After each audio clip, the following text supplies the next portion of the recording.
요한복음 3장 22절부터 30절 말씀을 한 절씩 교독하겠습니다. 제가 먼저 22절을 읽고 여러분들이 그 다음 절을 읽기를 바랍니다. 그 후에 예수께서 제자들과 유대 땅으로 가서 거기 함께 유하시며 세례를 베푸시더라.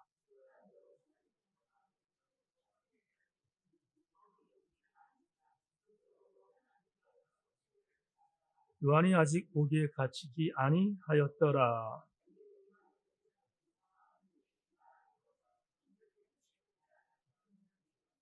그들이 요한에게 가서 이르되 랍비여, 선생님과 함께 요단강 저편에 있던 이 곧 선생님이 증언하시던 이가 세례를 베풀매 사람이 다 그에게로 가더이라.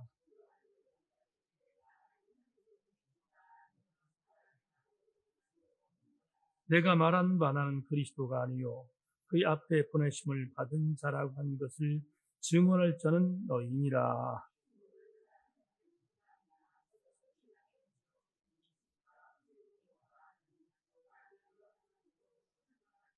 같이 합니다. 그는 흥하여야 하겠, 나는 쇠하여야 하리라 하니라. 아멘. 나 주님의 기쁨 되기 원하네 찬양하고 말씀 나누겠습니다.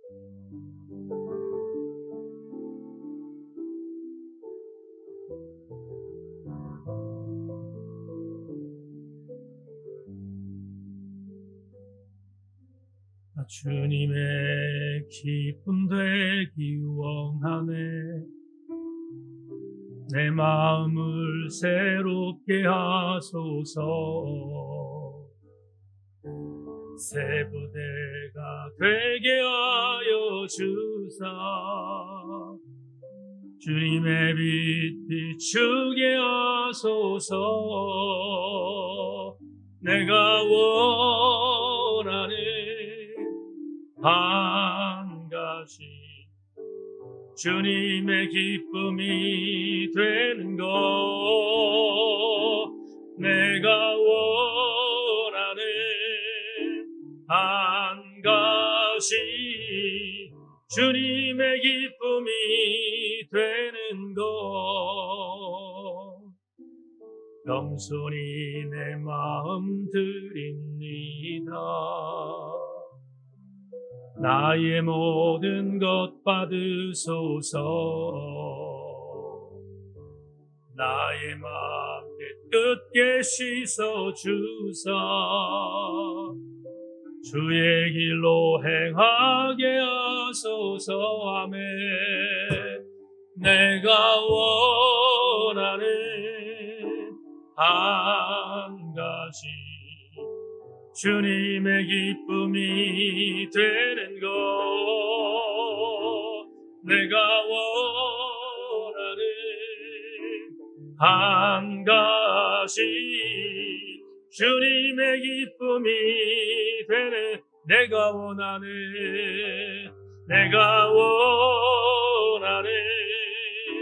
한 가지 주님의 기쁨이 되는. 아멘. 내가 원하는 한 가지 주님의 기쁨이. 다시 한번 우리 엄마 내가 원하는 한 가지 주님의 기쁨이 되는 것. 내가 원하는 한 가지 주님의 기쁨이 되는 것. 오늘 24번째 요한복음 강의의 제목은 이게 정상이다, 이런 제목을 갖고 말씀을 나눕니다. 여러분 30절 말씀을, 오늘 마지막 절이죠, 30절 말씀을 다시 한번 읽어보겠습니다. 목소리 맞추어서 읽겠습니다. 시작. 그는 흥하여야 하겠고 나는 쇠하여야 하리라 하니라. 한 번만 더 읽겠습니다. 시작. 그는 흥하여야 하겠고 나는 쇠하여야 하리라 하니라. 아멘. 이 구절을 제가 좋아하는 영어 성경 리빙 바이블에 어떻게 기록된 일을 봤는데 이렇게 썼습니다.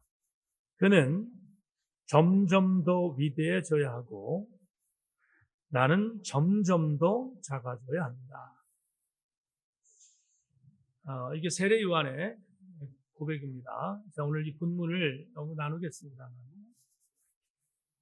이 고백을 이렇게 오늘 30절에서 함께 나누고 설교 준비하다가 이런 생각을 하게 됐습니다. 우리가 그동안 세례 요한에 대한 이야기를 많이 했지만 세례 요한에 대해서 한번 생각해 봤습니다. 도대체 세례 요한의 영성이 끝이 어딜까? 우리는 세례 요한 어떤 존재인지를 알긴 하지만 세례 요한이라는 이 사람의 영성의 끝이 어디일까를 생각해 보니까 참 제 모습이 작아지는 느낌이었습니다. 오늘 이 30절을 접근하기 위해서 본문을 여러분과 함께 나눌 것인데요. 24절을 보겠습니다. 본문 24절 보겠습니다. 이렇게 기록되어 있죠. 24절에 요한이 아직 거기에 갇히지 아니하였더라. 그러면 지금 오늘 본문에 보면 요한복음의 기자에 의하면 세례 요한은 죽지 않았습니다. 순교하지 않았습니다.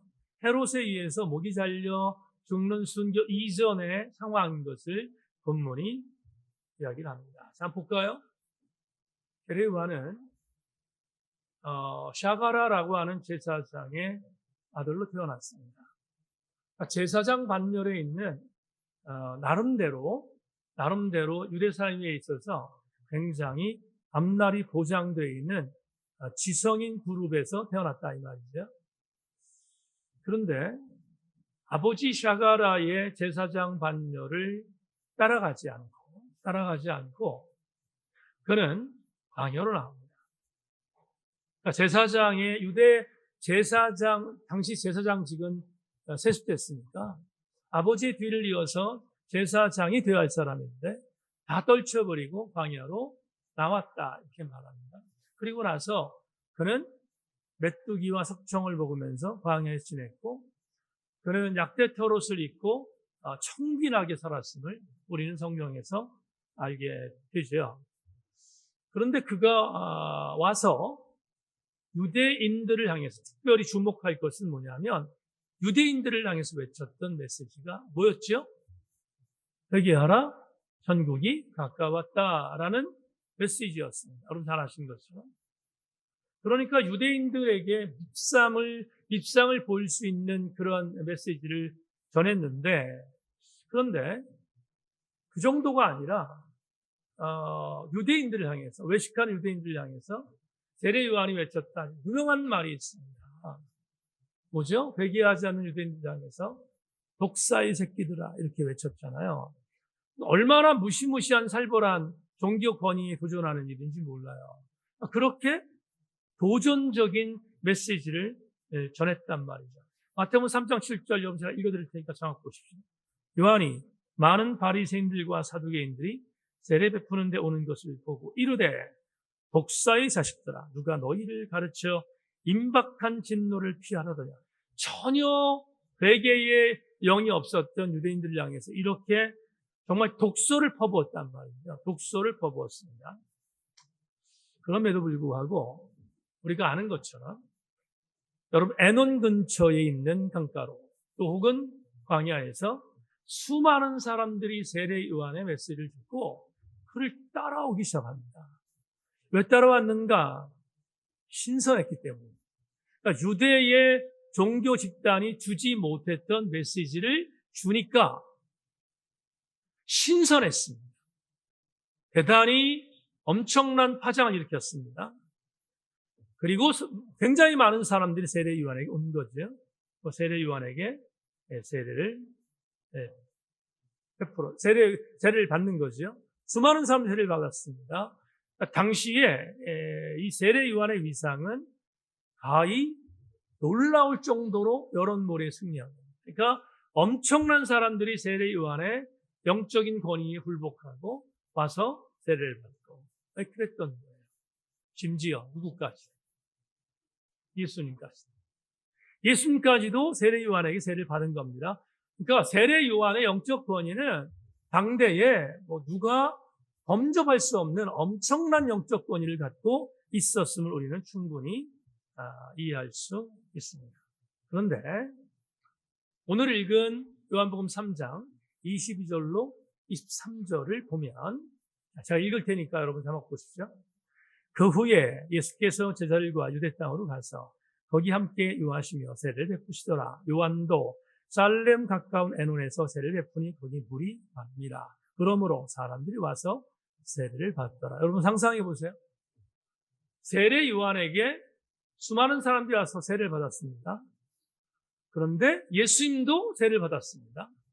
근데 놀라운 일이 벌어진 게 뭐냐면, 세례 요한에게 세례를 받았던 예수님도 근처에서 뭐 하는 거예요? 지금 세례를 베푸는 사역을 시작한 겁니다.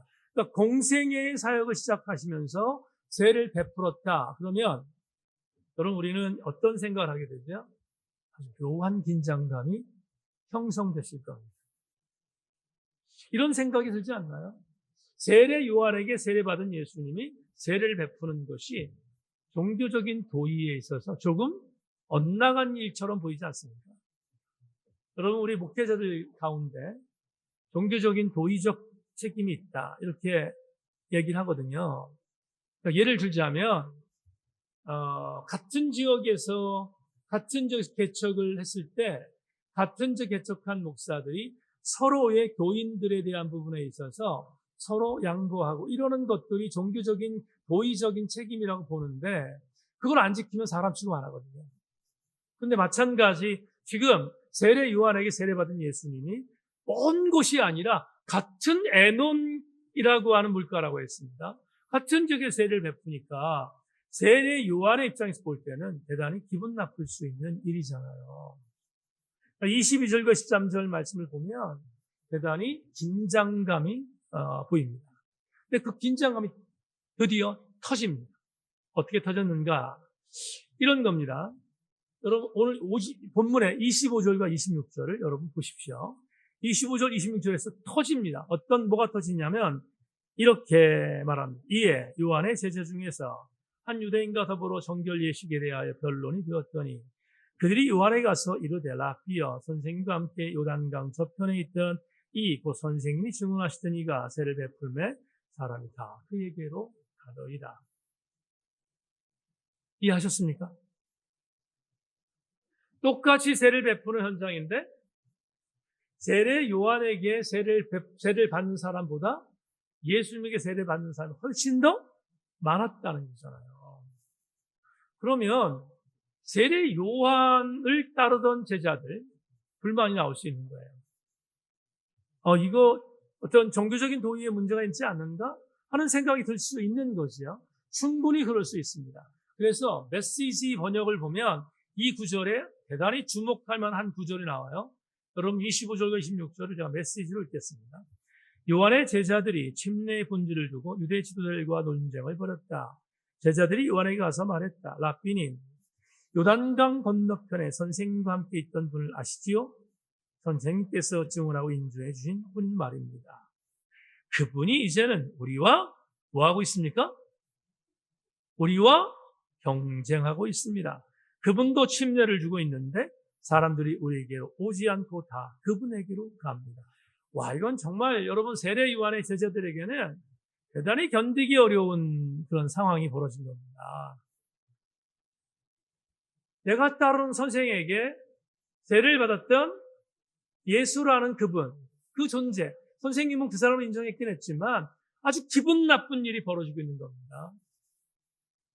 에논 골짜기 근처에 있는 물가에 많은 유대인들이 와서 세례를 받는데 이제 세례 요한의 집에는 활이 날리고 예수 그리스도에게 수많은 사람들이 가서 세례를 받는 모습을 보니까 불화가 터졌습니다. 세례 요한 제자들이. 그래서 선생님한테 말합니다. 선생님, 뭔가 대책을 좀 강구하십시오. 정신 차려야 합니다. 요새 잘 쓰는 단어로 비상대책위원회 만들어야 되는 거 아닙니까? 이렇게 얘기한 거예요, 지금. 지금 우리가 저 사람 예수와 경쟁하고 있는 구도입니다. 이렇게 말합니다. 그러면 보세요. 세례 요한의 입장에서 바라볼 때 세례 요한은 제자들이 자기를 생각해서 그렇게 충고해 주니까 정신을 번쩍 들리고 그리고 뭔가 대책을 강구하는 것이 맞잖아요. 그런데 제자들의 말을 들었던 세례 요한이 오늘 본문 27절로 30절 말씀을 통해서 선포한 말씀은 대단히 충격적입니다. 여러분 27절 30절까지 말씀을 제가 읽겠습니다. 다시 여러분 자막 보십시다. 요한이 대답하여 이르되 만일 하늘에서 주신 바 아니면 사람이 아무것도 받을 수 없느니라. 내가 말한 바 나는 그리스도가 아니요 그의 앞에 보내심을 받은 자랄 것을 증언한 자는 너희니라. 신부를 취하는 자는 신랑이 나서서 신랑의 음성을 듣는 친구가 크게 기뻐하나니 나는 이러한 기쁨으로 충만하노라. 그는 흥하여야겠고 나는 쇠하여야 하리라. 담임 목사의 말을 풀겠습니다. 지금 제자들이 와서 세례 요한에게 뭔가 대책을 요구합니다. 비상대책위원회 만들어서 저쪽으로 가는 사람 좀 빨리 오라고 해야 되지 않겠습니까? 하는 그런 어떤 방법들을 요구합니다. 그때 세례 요한이 이렇게 말합니다. 여러분, 내가 아니라 사람들이 예수께로 가는 것이 당연합니다. 내가 아니라 예수께로 사람들이 가는 게 당연합니다. 왜냐하면 그분은 하늘에서 보낸 분이고 그분은 신랑입니다. 잘 들으세요. 그분은 뭐라고요? 그분은 신랑입니다. 그러면 나 세례 요한은 누군가 하면 나 세례 요한은 그 신랑의 친구이고 신랑 되신 예수 그리스도께서 결혼식 하는 것을 보고 나는 기뻐하는 것으로 만족하는 자입니다.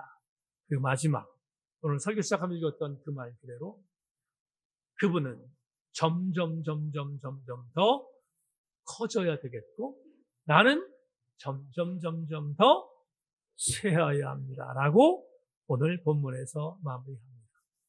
여러분, 오늘 본문을 해석했습니다. 어렵지 않아요. 새벽에 일어났습니까? 어렵지 않습니다. 그러면 오늘은 담임 목사의 설교의 원칙을 허물겠습니다. 원포인트 설교를 하지 않고 오늘 투포인트 설교를 할 건데 왜냐하면 여러분하고 오늘 본문은 중요한 내용이 두 가지를 같이 나눠야 하기 때문에 그렇습니다. 이해하시고 빠르게 진행하겠습니다. 제가 질문했죠? 설교에서도 세례 요한의 영성의 끝은 과연 어디까지일까? 세례 요한의 영성의 끝이 과연 어디까지일까? 도대체 세례 요한은 누구길래 이 정도로 영적으로 성숙한 사람일까? 라고 질문했습니다. 그 질문을 두 가지로 답하겠습니다. 오늘 본문을 중심으로 해서 두 가지로 답하겠습니다. 첫째, 한번 볼까요? 세례 요한에게 있는 영성, 그 영성은 뭐냐? 세례 요한은 자기를 분명히 인식했어요. 그러면 우리가 받는 교훈입니다. 우리는 그리스도인, 우리는 신앙인입니다. 신앙인으로 살아가는 우리 그리스도인 세인교회 성도들은 영성의 성숙을 위하여 반드시 딛고 가야 할 계단이 있습니다. 이게 뭐냐? 내가 누구인지를 분명히 아는 것입니다. 내가 어떤 존재인가에 대하여 분명히 아는 것, 그것부터 영성의 시작이다. 그렇습니다. 세례 요한은 제자들이 자기에게 와서 신자들 다 뺏깁니다. 쉬운 말로 말씀드릴게요. 신자들 다 뺏깁니다. 대책 마련해 주십시오, 선생님이라고 말했을 때 세례 요한이 이렇게 말합니다. 나는 하늘에서 온 사람이 아니다. 하늘에서 온 사람은 저분 예수다. 또 말합니다. 나는 그리스도가 아니다. 저분이 그리스도다. 이렇게 말합니다. 생각해 보세요. 세례 요한은 당대 지금 그때의 어떤 종교적인 정서, 유대율법적인 정서로 바라보면 정말로 자기가 마음만 먹으면 그리스도의 자리를 꿰찰 수 있는 자리에 있었어요. 충분히 가능했습니다. 그런데 제자들에게 말합니다. 저분에게 가서 사람들이 세례를 받는 것은 당연해. 왜? 저분은 그리스도니까. 저분은 세상 죄를 지고 간 하나님이 보내신 어린 양이니까. 나는 그분을 선포하기 위하여 온 사람에 불과해 라고 말하는 것. 이 말을 보면 세례 요한은 자기 정체성에 대하여 조금도 엇나가지 않았습니다. 우리는 성경을 통해서 알게 됩니다. 절대로 월권하지 않았어요. 절대로 자리를 빼앗지 않았습니다. 예수 그리스도의 자리를 절대로 빼앗지 않았음을 본문이 우리한테 제시합니다. 다시 세례 요한은 자기를 너무나도 잘 알고 있었던 자기 인식에 충실한 사람이었다. 신앙인은 누구일까? 신앙인은 내가 누구인지를 아는 사람입니다. 그러면 내가 누구인지를 알 때 누구라는 대상이 과연 뭘까? 성경적인 내증 하나를 소개하면서 그 정체를 밝혀보겠습니다.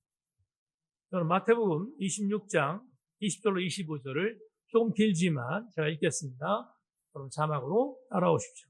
저물 때에 예수께서 12 제자와 함께 앉으셨더니 그들이 먹을 때 이르시되 내가 진실로 너희에게 이르노니 너희 중에 한 사람이 나를 팔리라 하시니 그들이 몹시 근심하여 각각 여짜오되 주여 나는 아니지요. 대답하여 이르시되 나와 함께 그릇에 손을 넣는 그가 나를 팔리라. 인자는 자기에 대하여 기록된 대로 가거니와 인자를 파는 그 사람에게는 화가 있으리로다. 그 사람은 차라리 태어나지 아니하였더라면 제게 좋을 뻔하였느니라. 예수를 파는 유다가 대답하여 이르되 랍비여 나는 아니지요. 대답하시되 내가 말하였도다 하십니다.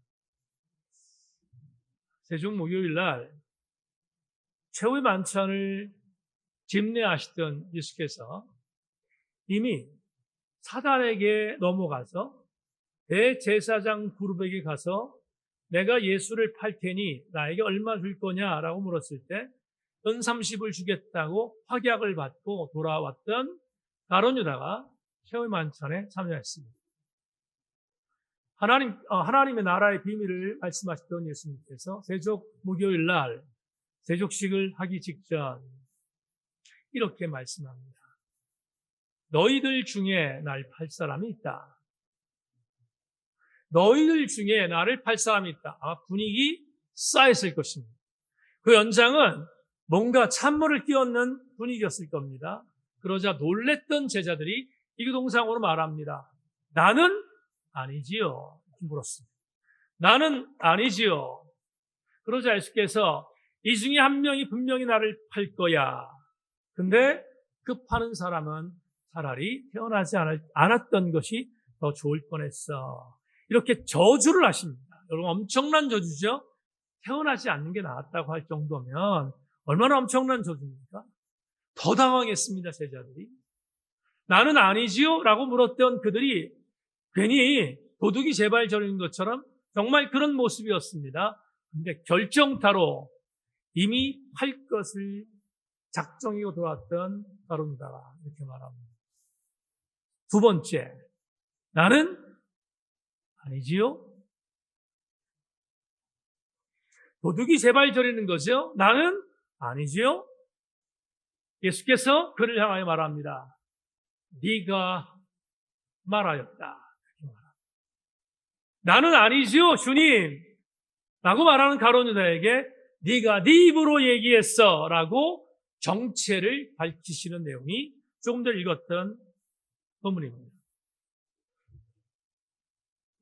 여러분, 가룟 유다는 예수님을 팝니다. 이미 경고했음에도 불구하고 예수님을 팔았습니다. 그러자 그가 나중에 예수를 팔고 나서 후회합니다. 내가 잘못했구나 하는 것을 후회합니다. 그러나 이미 때는 늦었습니다. 성경은 마태복음이라는 복음서와 사도행전이라는 누가의 또 다른 행전에서 가룟 유다의 최후를 밝힙니다. 고발합니다. 이렇게 여러분 먼저 마태복음 27장 3절 5절에 이렇게 말합니다. 그때 예수를 판 유다가 그의 정죄됨을 보고 스스로 뉘우쳐 그 은 30을 대제사장들과 장로들에게 서로 갖다 주며 이르되 내가 무죄한 피를 팔고 죄를 범하였다 하니 그들이 이르되 그것이 우리에게 무슨 상관이냐 내가 당하라거늘 유다가 은을 성소에 던져놓고 물러가서 스스로 목매여 죽은지라. 마태복음에 있는 복음입니다. 마태복음의 기자는 목매여 죽었다라고 보고하죠. 그런데 누가복음의 저자는 사도행전의 저자인 누가는 사도행전에서 마띠아라고 하는 제자를 충원하면서 이런 보고를 남깁니다. 사도행전 1장 16절로 19절 이렇게 썼습니다. 형제들아, 성령이 다윗의 입을 통하여 예수 잡는 자들의 길잡이가 된 유다를 가르쳐 미리 말씀하신 것이 성경에 응하였으니 마땅하도다. 이 사람 본래 우리 수 가운데 참여하여 이 직무의 한 부분을 맡았던 자라. 이 사람이 불의의 싹으로 밭을 사고 후에 몸이 곤두박질하여 배가 터져 장자가 다 흘러나온지라. 이 일이 예루살렘에 사는 모든 사람에게 알려져 그들의 말로는 급파되 이름을 아겔다마라 하니 이는 피바시라는 뜻이다. 여러분, 마태와 누가의 정황을 종합하면 이렇게 되는 겁니다. 예수님을 팔고 물러갔습니다. 자기가 돈 가지고 샀던 그 밭에서 목을 맸습니다. 목을 맸는데 목맨 줄이 떨어졌습니다. 떨어져서 밑으로 떨어져 장자가 터져 죽었음을 비참하게 알리고 있습니다. 이게 성경적 복음이다. 다시 말하면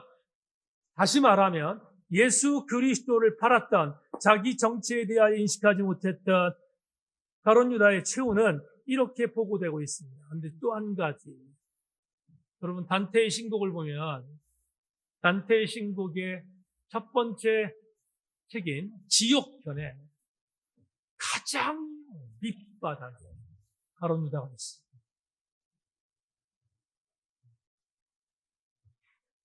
반면 교사를 삼기를 원하는데요. 참 쉽지 않은 일이지만 여러분, 내가 영적으로 어떤 상태인지를 분명히 아는 것은 복입니다. 그건 저주가 아니에요. 내가 영적으로 내 상태가 이렇습니다 라고 고백할 수 있는 영적인 민감함을 갖고 있으면 그건 저주가 아니라 복입니다.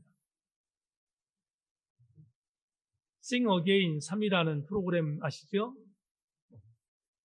그 프로그램에서 지난번에 세 번째 프로그램에서 홍이삭이라는 청년이 선교사님 아들로 알려져 있는데 이상합니다. Sing Again 2에서는 이재슬 목사 아들이 1등 하더니 Sing Again 3에서는 선교사님의 아들이 1등을 했습니다. 홍이삭 형제가 1등을 했습니다. 손이 안으로 굽는다고. 이재술 목사님 아들이 우승할 때도 이승훈 형제를 응원했고, 그리고 홍이삭이라는 이 청년이 3에서 우승할 때도 응원했습니다. 뭐 어쩔 수 없어요. 뭐 손이 안으로 굽는 거 어쩔 수 없습니다. 근데 마지막 파이널 결승에서 홍이삭 청년이 바람의 아들이라는 노래를 불렀습니다. 아주 유명한 곡인데요. 바람의 아들이라는 곡을 불렀습니다. 그런데 곡을 부를 때 이미 너무나 뛰어난 실력을 발휘해서 거의 1등을 거머쥘 수 있는 지경까지 올라왔는데 마지막 파이널 결선에서 아는 사람 아는 것처럼 음이탈을 했어요. 그래서 졸지에 1등에서 멀어질 수밖에 없는 위기가 닥쳤습니다. 그런데 실시간 방송으로 투표했던 방청객들이 압도적인 지지를 보내서 음이탈을 했음에도 불구하고 1등했다는 사실을 우리는 이미 알고 있습니다. 후에 홍이삭 형제가 1등을 하고 나서 그 프로그램이 JTBC에서 했거든요. JTBC에서 인터뷰 요청이 들어왔습니다. 뉴스룸의 앵커와 함께 대담했습니다. 근데 앵커가 이렇게 물었습니다. 1등 축하드리는데 어밋할 때 마음이 어땠습니까? 를 물었어요. 어밋할 때 마음이 어땠습니까? 1등이 날아가는 거 아닌가 하는 생각하시지 않았습니까? 를 물었더니 홍기석 형제가 이렇게 답변했어요. 그 실수 하나가 나오기 위해서 여러 가지 실수가 연쇄 작용했습니다.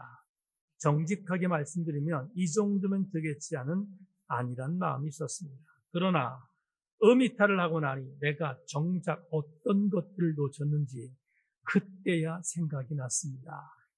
아니란 마음이 어미탈로 이어졌습니다. 홍석 형제는 선교사 아들입니다. 신앙적인 사람입니다. 신앙적인 형제가 청년이 말했던 이 말을 제가 가슴에 담았습니다. 사랑하는 여러분, 지난 주일날 여러분에게 설교했습니다. 우리는 주님을 따라가는 노예라고. 노예라는 말 자체가 기분 나빠하는 분들이 혹 있었을지 모르겠습니다. 그런데 예수 그리스도로 인하여 노예로 사는 백성들에게 주어지는 복이 뭘까? 여러분, 예수 그리스도의 노예로 살아가는 자는 저주가 아니라 예수 그리스도의 노예로 살아가는 자에게 주어진 가장 위대한 축복은 진정한 영적인 자유가 그때부터 내게 임한다는 복입니다. 그런데 그건 누구에게나 주어지는 것이 아니라 내가 그리스도의 노예입니다 라는 분명한 자기인식을 행하는 자에게만 주어지는 복입니다. 오늘 저녁에 세례 요한을 여러분에게 말씀드리며 세례 요한은 나는 그리스도가 아닙니다. 나는 하나님의 어린 양 예수 그리스도를 증언하기 온 사람입니다 라고 말하면서 본인이 갖고 있었던 인기 절정의 모든 것들을 다 내려놓고 주님께 영광을 돌리는 세례 요한을 바라보면서 훗날 주께서 세례 요한에게 이렇게 극찬합니다. 여자가 낳은 자 중에 세례 요한보다 큰 자가 없느니라. 교우들이여, 부인하고 싶을 때 부인하지 마십시오. 내가 누구인가에 대한 부분을 절절하게 느끼고 내가 하나님 없이는 살 수 없는 존재인 것을 인정할 때 비로소 여러분들은 자기 인식의 정체성을 갖고 주님께 가까이 갈 수 있는 승리하는 사람이 될 줄 확신하고 이 은혜가 우리 모든 교우들에게 임하기를 주의 이름으로 소망합니다. 두 번째, 오늘 두 가지 말씀드리려고 했습니다. 세례 요한은 어떤 사였는가? 세례 요한은 주님이 주님 되신 것을 기뻐했던 자입니다. 자막 볼까요? 그리스도인은 누구인가? 그리스도인은 주님이 주님 되심을 기뻐하는 자입니다. 자, 보세요. 지금 세례 요한의 제자들에게 세례 요한이 말합니다. 나는 신랑이 아니다. 신랑은 예수님이다. 예수님이 주인공이 되는 것은 당연하다. 그런데 나는 누군가? 신랑의 친구다. 여러분, 유대인의 결혼법은 결혼식이 오래 갑니다. 일주일 할 때도 있는데. 그런데 결혼식 전날까지 하객들을 맞이하는 몫은 모두 다 신랑 친구의 몫입니다. 신랑 친구들이 그 일을 합니다. 모든 하객들을 맞이하는 것은 신랑 친구들이 합니다.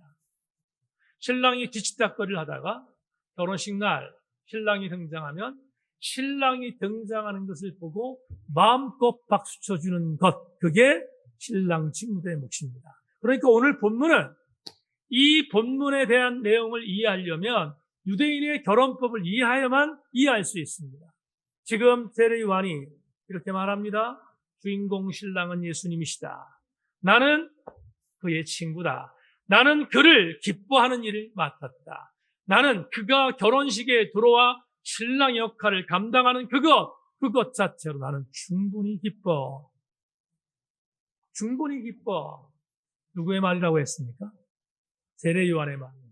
세례 요한은 나는 예비된 자로서 예수 그리스도께서 이 땅에 오시기 6개월 전에 왔던 사람으로 그분이 메시아적인 은혜를 갖고 온 그것 하나를 증거하는 것으로 나는 충분히 기뻐. 라고 고백하고 있는 게 오늘 본문이거든요. 그러면 세례 요한을 보면서 와, 세례 요한의 영성의 끝이 어디일까? 본인이 주인공 되지 아니하고 주인공 대신 예수 그리스도만 높이는 이 놀라운 고백을 통해서 이런 생각이 들어요. 그렇구나. 이게 그리스도인이 가져야 할 영성이구나. 주님만이 주님이신 것을 인정하는 그리스도인. 하나님이 하나님 되게 하는 것만 인정하는 성도. 그게 바로 여러분 세례 요한의 영성이다. 제가 성경을 읽다가 이건 정말 대단한데 생각했던 구절이 하나 있어요. 누가복음 1장 44절인데 여러분께 오늘 맞물려서 소개하겠습니다. 누가복음 1장 44절 이렇게 기록되어 있습니다. 보라, 내 무난한 소리가 내 귀에 들릴 때에 아이가 내 복중에서 기쁨으로 뛰놀았더라. 굉장히 생소한 구절인데요. 다시 한번 읽겠습니다. 보라, 내 무난한 소리가 내 귀에 들릴 때에 아이가 내 복중에서 기쁨으로 뛰놀았더라. 설명할게요. 가브리엘 천사가 마리아에게 와서 너 수태할 거야. 아들을 낳을 거야. 구원자야. 예수라고 하는 그 아들을 낳을 거야. 마리아가 너무 놀랐습니다. 남자를 알지 못한 내가 어떻게 수태하지? 그랬더니 증거를 댑니다. 가브리엘 천사가 네 친족, 멀리 사는 내 친족 엘리사벳 생리가 끊어졌다. 이제 도저히 수태할 수 없는 나이가 아닌데 너 가봐라. 네 언니한테 가봐라. 언니가 임신 6개월이다 라고 알려줍니다. 그래서 마리아가 순종하는 마음으로 진짜로 확인하기 위하여 친족 엘리사벳에게 찾아갑니다. 찾아갔더니 나이든 언니, 나이든 친족 언니가 배가 불러 있습니다. 얼마나 놀랐겠습니까? 경수가 끊어졌는데 생리를 하지 않는데 지금 임신했다는 사실이 가브리엘 천사의 말과 똑같잖아요. 얼마나 엄청난 일입니까? 그래서 엘리사벳 언니를 찾아가서 문간에서 들어갔더니 엘리사벳의 배가 불러 있습니다. 근데 엘리사벳이 마리아가 들어오는 것을 보고 말한 내용을 누가복음의 기자가 이렇게 표현한 거예요. 누가복음의 저자인 누가가 마리아를 봤던 엘리사벳이 이렇게 말했다는 것을 표현한 겁니다.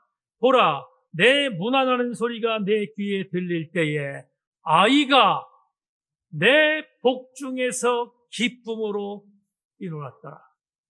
여러분 과장이잖아요. 이 말이 됩니까? 말이 안 되지. 지금 마리아가 왔는데 태중에 있는 세례 요한이 너무 기뻐서 웃었다는 거잖아요. 지금 이 본문이. 여러분 엘리사벳의 배에 들어있는 사람이 누구예요? 세례 요한이잖아. 세례 요한이 지금 6개월 됐어요. 태중에 있는데. 근데 마리아가 왔는데 너무 좋았대요. 너무 기뻤대요. 왜냐하면 내가 앞으로 증언할 사람이 어머니가 와서 너무 기뻤다는 얘기. 이게 말 됩니까? 말이 안 되지. 근데 말이 돼요. 말이 안 되지만 말이 된다니까요. 여러분 누가가 왜 이렇게 썼어요? 쓴 이유가 있습니다. 저는 이걸 믿어요.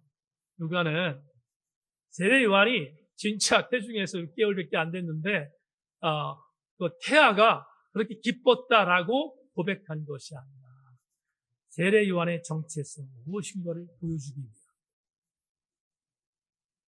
여러분 세례 요한의 운명은 예수 그리스도께서 이 땅에 오신 것에 대해서 기뻐했던 사람. 이렇게 마무리하고 싶은데요. 우리 모든 교우들이 성숙한 영성의 주인공이 되려면 주님 이름만 듣고도 기뻐할 수 있어요. 주님 이름만 듣고도 기뻐하고 감격할 수 있어야 합니다. 그게 진짜로 정상입니다. 여러분, 그런 신자가 정상입니다. 그런 신자가 하나님의 뜻을 이룰 수 있기 때문입니다. 말씀 맺겠습니다.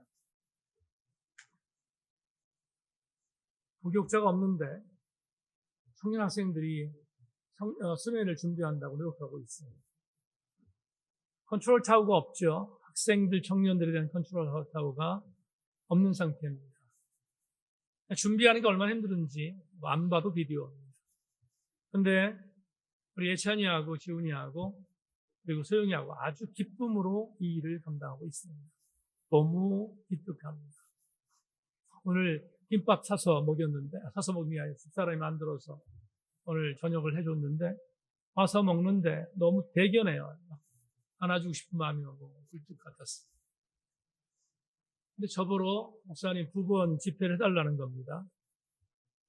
근데 늙은 목사한테 집회를 2번 해달라고 그러는데 걱정이 세상 같습니다.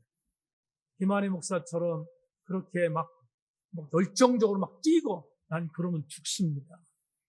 이제 못합니다. 저도 옛날에 그렇게 했지만 못합니다. 근데 집회를 해달라고 하는데 걱정이 되는데 지난 주일날 저한테 우리 수련회의 주제가 합심입니다. 그래서 그 안에 프로그램하고 그리고 설교 뒤에 나눔에 대한 메시지를, 질문들을 4가지를 적어서 갖고 왔어요. 4가지를. 그러니까 목사님, 우리가 집회를 마치고 나서 학생들하고 한번 이런 나눔들을 가지려고 합니다. 청년들하고 이런 나눔을 가지려고 합니다. 근데 우리에게는 굉장히 중요한 일이기 때문에 한번 그렇게 나누려고 합니다. 라고 가져온 거예요. 봤더니 아주 유치해요. 유치하다는 말을 여러분 잘 들으셔야 돼요. 우리 어른들의 입장에서 바라볼 때 청년들이 질문하는 이 질문이 제정신인가? 라고 할 수 있는 내용들이 있지만 저는 그게 어른들의 입장에서 바라볼 때는 충분히 그렇게 보일 수 있지만 청년들에게는 절체적인 질문이었다. 이게 뭘까? 4가지. 첫째, 하나님이 있다고 생각하십니까? 둘째, 당신은 하나님을 믿어야 한다고 생각하십니까? 셋째, 당신에게 하나님은 어떤 분입니까? 넷째, 교회는 왜 나와야 합니까? 여러분, 우리 장년 신자들에게 있어서 신실한 성숙을 갖고 있는 자들에게 이 질문은 대단히 유치해 보입니다. 그런데 유치하지 않아요. 왜 유치하지 않냐면 제가 집회 때 막 뛰면서 하지 않겠지만 제가 답을 내려고 해요. 이 4가지의 질문을 답하는 시작이 뭐냐? 내가 연약한 존재라는 사실을 인정합니다. 이 질문에 답할 수 있어요. 내가 완벽하다고 생각하면 이 질문은 절대로 답할 수가 없습니다. 청년들과 학생들에게 너의 정체성을 갖고 앞으로 헤쳐나갈 일들이 많은데 내 힘으로 되지 않는다는 사실을 인정하는 것을 설교하고 이 이야기를 나누려고 해요. 왜? 그래야만 이 답을 낼 수 있기 때문입니다. 그런데 설교를 마무리하다가 제게 임한 감동이 있습니다. 여러분, 청년 학생들의 질문입니까, 이게? 그렇습니까? 그럴 리가요. 이 질문은 아직도 내 정체성을 정직하게 고백하지 않는 자들에게 지속적으로 질문돼야 할 질문이고, 어느 날 갑자기 전인격적으로 주님을 만나는 회심을 경험한 이후 그때 비로소 그때 이 질문에 대한 답의 가장 정점이 나의 주 예수 그리스도인 것을 인정할 수 있기에 오늘 이 질문은 모두의 질문일 수밖에 없는 것입니다. 사랑하는 여러분, 전 여러분에게 이렇게 권고하고 싶습니다.